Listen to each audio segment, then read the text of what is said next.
ಆದ್ರಿಂದ ಈ ಒಂದು ನರೇಗಾವನ್ನು ನಾನು ಬೆಂಬಲಿಸ್ತಾ ಇದ್ದೀನಿ. ಮತ್ತೆ ಸರ್ಕಾರ 40 ವರ್ಷ ಒಳ್ಳೆಯದಲ್ಲ. ಆದ್ರಿಂದ ಈ ಒಂದು ನರೇಗಾವನ್ನು ನಾನು ಬೆಂಬಲಿಸ್ತಾ ಇದ್ದೀನಿ. ಮತ್ತೆ ಸರ್ಕಾರ 40 ವರ್ಷ ಒಳ್ಳೆಯದಲ್ಲ. ಆದ್ರಿಂದ ಈ ಒಂದು ನರೇಗಾವನ್ನು ನಾನು ಬೆಂಬಲಿಸ್ತಾ ಇದ್ದೀನಿ. ಮತ್ತೆ ಸರ್ಕಾರ 40 ವರ್ಷ ಇದನ್ನ ನಾವು ವಿರೋಧ ಮಾಡ್ತೀವಿ. ಎರಡನೇದು, ಇವತ್ತು ಮನ್ರೇಗಾ ಸರ್ಕಾರ ತಂದಿದೆ ನಿರ್ಣಯ ಮಾಡಕ್ಕೆ. ಜಿ ರಾಮ್ಜಿ ಏನಿದೆ, ಆ ಜಿ ರಾಮ್ಜಿ ಇವತ್ತು ಒಳ್ಳೆಯ ಯೋಜನೆ. ಅದು ಸನ್ಮಾನ್ಯ ಪ್ರಧಾನಿ ನರೇಂದ್ರ ಮೋದಿ ಅವರು ಒಳ್ಳೆಯ ಯೋಜನೆ ತಂದಿದೆ. ನಿರ್ಣಯವನ್ನು ವಿರೋಧಿಸಿ ನಾವು ವಾಕೌಟ್ ಮಾಡ್ತಾ ಇದ್ದೇವೆ.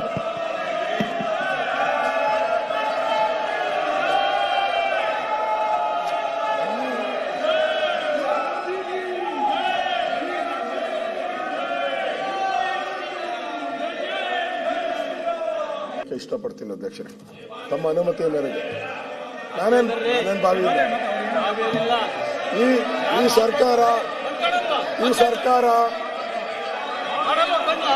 ಅಬಕಾರಿ ಬಿಟ್ಬಿಡಿ, ಅವನೇ ಮಾತಾಡ್ಕೊಂಡು ಅಬಕಾರಿ ಹಗರಣದಲ್ಲಿ ಲೂಟಿ ಮಾಡಿದ್ದಾರೆ.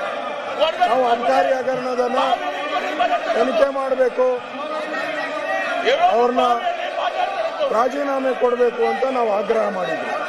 ಇದೊಂದು 6,000 ಕೋಟಿ ಹಣವನ್ನು ಲೂಟಿ ಮಾಡಿದ್ದಾರೆ ಸರ್ಕಾರ ಖಜಾನೆ.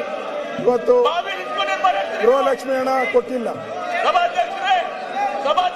ಬಡವರಿಗೆ ಏನು ಹಣ ಸೇರ್ಬೇಕಾಗಿತ್ತೋ ಹಣಗಳು ಸೇರ್ತಾ ಇಲ್ಲ. ಇವತ್ತು ಅಬಕಾರಿ ಸಚಿವರು ಅವರ ಬೇಜವಾಬ್ದಾರಿ ಹೇಳಿಕೆ ಕೊಡೋ ಮುಖಾಂತರ ಈ ಒಂದು ಹಗರಣವನ್ನು ಮುಚ್ಚಾಕಕ್ಕೆ ಪ್ರಯತ್ನ ಮಾಡ್ತಾರೆ. ಇದು ಸರಿ ಇಲ್ಲ, ಇದನ್ನ ನಾವು ವಿರೋಧ ಮಾಡ್ತೀವಿ.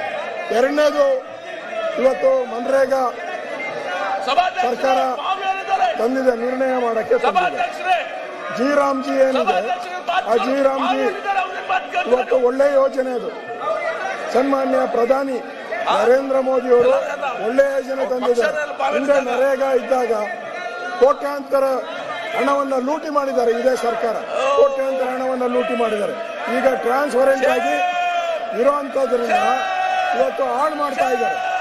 ಇದು ಒಳ್ಳೆಯದಲ್ಲ. ಆದ್ರಿಂದ ಈ ಒಂದು ನರೇಗಾವನ್ನ ನಾನು ಬೆಂಬಲಿಸ್ತಾ ಇದ್ದೀನಿ. ಮತ್ತೆ ಸರ್ಕಾರ 40% ಹಣ ಕೊಡಕ್ಕೆ ಹಣ ಇಲ್ದಿರ ದಿವಾಳಿ ಆಗಿದೆ. ನಾವು ನರೇಂದ್ರ ಮೋದಿ ಅವರು ತಂದಿರತಕ್ಕಂಥ ಜಿ ರಾಮ್ಜಿಯನ್ನ ನಾವು ಬೆಂಬಲ ಮಾಡ್ತಾ ಇದ್ದೀರಿ.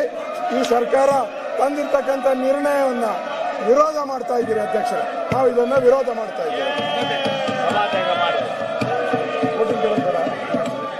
ನಾವು ಇದನ್ನ ವಿರೋಧಿಸಿ ಈ ಅಕ್ರಮ ಈ ತರ ನಿರ್ಣಯವನ್ನು ವಿರೋಧಿಸಿ ನಾವು ವಾಕೌಟ್ ಮಾಡ್ತಾ ಇದ್ದೀವಿ.